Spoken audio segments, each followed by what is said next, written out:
Bonjour tout le monde, c'est Margot, j'espère que vous allez bien. Moi ça va.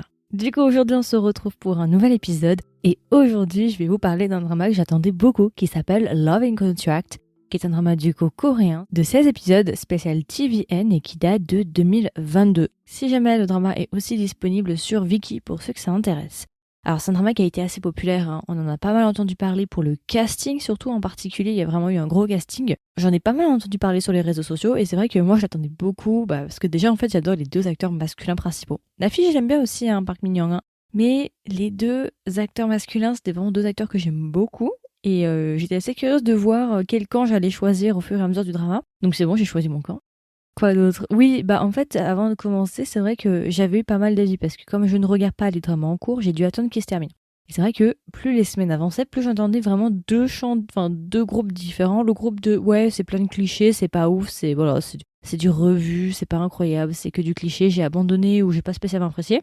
Et le camp de bah non, en fait, c'est super sympa et tout, j'aime beaucoup. Franchement, je vais vous le dire maintenant comme ça vous êtes au courant avant qu'on commence. J'avais des attentes assez importantes quand même. C'est à la hauteur de mes attentes, c'est à la hauteur de ce que j'espérais.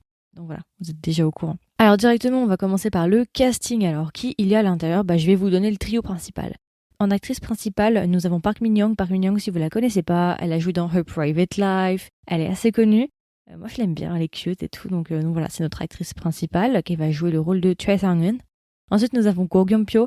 Alors lui, franchement, c'est un de mes acteurs préférés. Franchement, gros coup de cœur. Il a fait beaucoup de choses. Qu'est-ce que je peux vous donner? Je pense que son drama, à mon avis, le plus connu, à mon avis, c'est Reply 1988. Je pense que c'est son drama le plus connu. Mais moi, je l'ai beaucoup aimé dans Chicago Typewriter. Vraiment, je l'ai beaucoup, beaucoup apprécié. The Strongest Delivery Man, Private Lives. Oh, Private Lives, franchement, je vous le recommande. Un petit drama Netflix d'espionnage. En plus, son pairing, donc l'actrice principale féminine, ils ont une alchimie de malade, Ko Gyung-pyo et elle, donc voilà. Bref, c'est un acteur hyper connu, c'est un acteur que j'aime beaucoup. Il y a pas longtemps, il a joué dans Decision to Live. Voilà, j'étais d'ailleurs très surprise de le voir dans Decision to Live, je m'attendais pas à le voir parce que c'était pas prévu, genre j'avais pas vu qu'il était dedans. Donc voilà, et notre deuxième acteur principal masculin, c'est Kim Jae-young. Pareil, Kim Jae-young, si vous me suivez un petit peu, bon, ça date un petit peu, Kim Jae-young. Il a joué dans Secret Boutique, dans Unju's Room, il y a pas longtemps, il a joué dans Reflection of You. Enfin bon, bref, c'est un acteur super connu. Il a fait aussi un drama qui était assez long, qui s'appelait Love is Beautiful, Love is Wonderful, qui est un drama de 50 épisodes et des poussières, enfin voilà. 100 Day My Prince, My Secret Romance, bref, il a fait vraiment énormément de dramas. Du coup, de quoi parle Love in Contract? Love in Contract, en fait, va nous parler d'une jeune femme qui s'appelle Choi Sang-eun qui a en fait monté une entreprise de mariage. Le but principal de son entreprise, c'est d'aider des hommes qui ne souhaitent pas se marier, mais qui ont la pression de leur famille, par exemple, et qui doivent trouver absolument quelqu'un avec qui se marier pour une courte période de temps. C'est un peu comme au Japon, vous savez, quand on loue des amis, ou même en Corée, c'est assez courant aussi de louer des acteurs, par exemple, qui jouent tes parents, ou ce genre de choses. Vous voyez, là, c'est un peu pareil. Et on nous explique que Choi Sang-eun, en fait, avec son entreprise, elle a divorcé, je crois, 13 fois, ou 12 fois, ouais, 12 fois. Et au début du drama, on va comprendre en fait que Choi Sang-eun, elle voudrait prendre sa retraite, entre guillemets, elle a 30 ans, mais elle veut s'arrêter en fait dans ce métier-là, parce qu'elle estime qu'elle a assez travaillé. Et en fait, elle a un dernier client qui s'appelle Jang Ji-ho, c'est un juge. On comprend que ça fait 5 ans qu'ils sont mariés, c'est son dernier mariage en fait. Le lundi, mercredi et vendredi, en fait, ils mangent tous les deux comme un couple marié en fait. Et au même moment, ce qui va se passer, c'est que pour certaines raisons, elle va être poussée à prendre un autre client et à annuler en fait sa retraite. Et justement, sa semaine va être partagée comme ça entre les deux acteurs masculins qui vont être les deux leads en fait, qui va être le triangle amoureux. Et on va suivre sa romance avec ces deux hommes-là. Voilà, je ne vais pas en dire plus, je vais vous laisser regarder le drama parce que c'est vrai que moi je connaissais que ça quand j'ai commencé le drama et j'ai été agréablement surprise des backgrounds et des histoires des différents personnages. Donc voilà, alors du coup, qu'est-ce que j'ai pensé de Love in Contract? Et franchement, j'ai beaucoup aimé, c'était une grosse surprise. Comme je vous l'avais dit, beaucoup de gens m'avaient dit que c'était pas ouf, qu'ils n'avaient pas apprécié, mais en fait, je pense que ce qui va te faire en fait continuer le drama ou non, c'est si tu aimes les acteurs masculins ou si tu en aimes un des deux.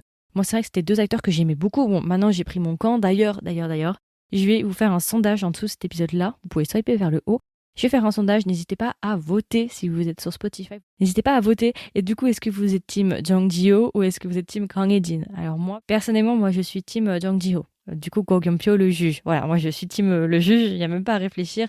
Voilà, donc c'est vraiment un drama qui était à la hauteur de ce que j'attendais parce que c'est vrai que j'en attendais vraiment beaucoup. Franchement, j'étais vraiment à fond dessus, j'en rêvais de ce drama. Vraiment. C'était vraiment un des dramas que j'attendais le plus. Et franchement, quand je suis arrivée, j'ai beaucoup aimé. En fait, j'ai regardé à peu près les 6-7 premiers épisodes d'un coup. Ensuite, j'ai dû faire une pause parce que j'avais un autre drama et je devais faire un enregistrement. Et c'est vrai que pendant cette période-là de quelques heures, hein, c'était même pas une demi-journée où j'ai dû faire une pause pour finir un autre drama, bah j'étais pas bien en fait, j'étais en mode «Oh ça me manque trop et tout, j'ai trop envie de retrouver Love in Contract, j'ai envie de continuer, j'ai envie de regarder la suite et tout». C'était vraiment très addictif et j'ai vraiment beaucoup aimé. Après il y en a beaucoup qui se sont plaints de l'actrice principale. Moi ça m'a pas spécialement dérangé, j'ai pas spécialement fait attention, ce drama est bien si vous voulez vraiment genre de la romance pure en fait. C'est vraiment une petite romance sympa. Franchement je trouve que l'alchimie passe plutôt bien. C'est pas non plus une alchimie de malade mais il y a un truc qui passe parce que franchement pour que je sois accro comme ça à l'histoire, faut vraiment qu'il y ait un truc qui passe entre les personnages. C'est une bonne romance dans la même catégorie par exemple que Her Private Lives ou ce genre de drama-là. Ou par exemple aussi A Business Proposal, je les mettrais un peu dans ces mêmes catégories-là. Mais après bien évidemment tout va dépendre de est-ce que vous aimez les acteurs principaux masculins. Toute la différence va se jouer là. Si vous les aimez pas, c'est sûr que vous n'allez pas aimer le drama, hein, ça c'est sûr. Mais par contre si vous les appréciez, ça va changer la donne.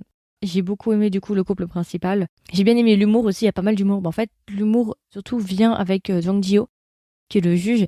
Il a des expressions faciales qui sont incroyables. Et parfois, la manière dont il parle, il me fait penser à un Wegugin. Parfois, comme il parle, on dirait les étrangers quand ils viennent en Corée et qu'ils parlent coréen. Ça me fait trop rire parce que je me dis, mais mec, t'es censé être coréen. comment ça se fait qu'il a cet accent Wegugin? On dirait limite un américain ou je sais pas qui parle coréen, c'est trop drôle.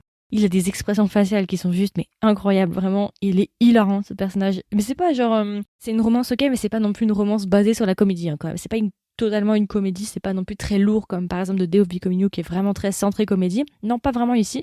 Il y a des touches d'humour mais c'est pas le truc principal, on va dire. Mais quand même, Jung Dio du coup Go Gyumpo, il arrive quand même à me faire vraiment rire. Donc j'ai vraiment passé des très très bons moments.